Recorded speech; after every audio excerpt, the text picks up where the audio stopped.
Hi guys, welcome to the second part of my final Real Street Films vlog of the year, which is all about my top 10 films of 2016. Now hopefully you've watched the first video already when I went through films 10 to 6, and in that list at number 10 there was The Big Short, at number 9 there was Nocturnal Animals, at number 8 The Revenant, at number 7 Room, and at number 6 Hell or High Water. So in this video I'm now going to go for my top 5 films of 2016. Let's start with film number 5.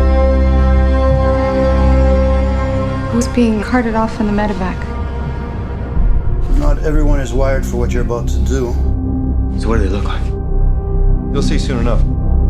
Every 18 hours, a door opens up. That's where we go in.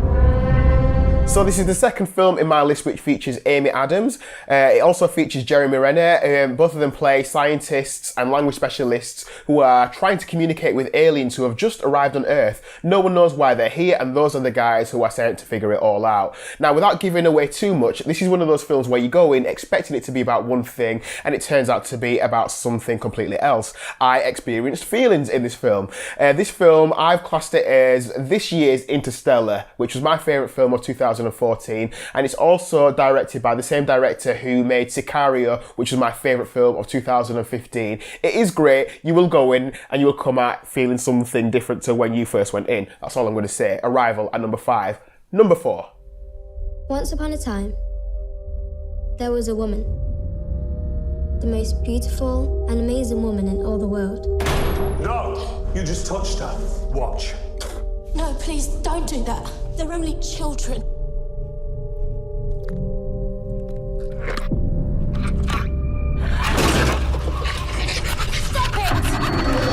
Despite what you might think, The Girl with All the Gifts is not about Mrs. Claus doing work. It is about a young girl growing up in a world where most of humanity has been wiped out by a fungal infection. Essentially, it is a zombie film, and you might think, why is a zombie film in number 4? All I can say is this film is not what I expected it to be. It is really tense, it is really gripping, it's got a great story, it's got some great cinematography, and it is fantastic. You should check it out, and it's British, so you should support it. Let's go for number 3. What we created here may be unique in all of human existence. All the way to the top. We created a paradise. What we're doing out here is so incredible. Our kids are amazing. I miss Mom. Mom needs to be in the hospital right now. Captain Fantastic is a film about a man who raises up his children in the woods away from society, or what we recognise as society. Because of a family tragedy, he then has to take them into society where they experience the world that we know for the first time. It's a really beautiful film, and it raises up lots of questions about how we bring up our children. Do we give our kids too much Xbox? Do we give them enough responsibility? Do we baby them too much? Do we bubble wrap them too much? Or should we just let kids be kids? It asks loads of these questions, and Captain Fantastic truly is fantastic. Number 2. Come on, give me some bars so I can communicate with the outside world. Ricky, take a look at this. Oh, Uncle, we're famous. Hector Faulkner, 65, and Richard Baker, 13, have been missing now for 6 weeks. Faulkner is Caucasian. Well, they got that wrong because you're obviously white.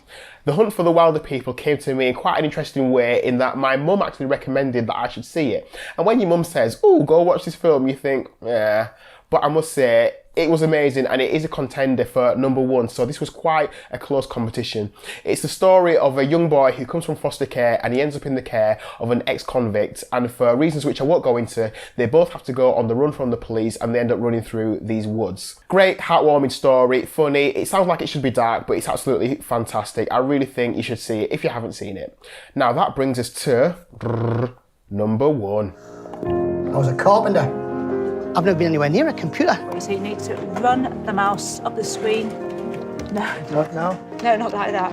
I'm just going round in circles. I'm going to have to ask you to explain to you a situation and you don't care.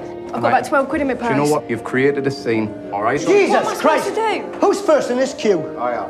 Do you mind if this young lass Signs on first. No, you carry on. So my number one film of 2016 was I, Daniel Blake, directed by Ken Loach. I'm sure you might have heard a lot about this film already if you're a British person because it's been talked about in the news.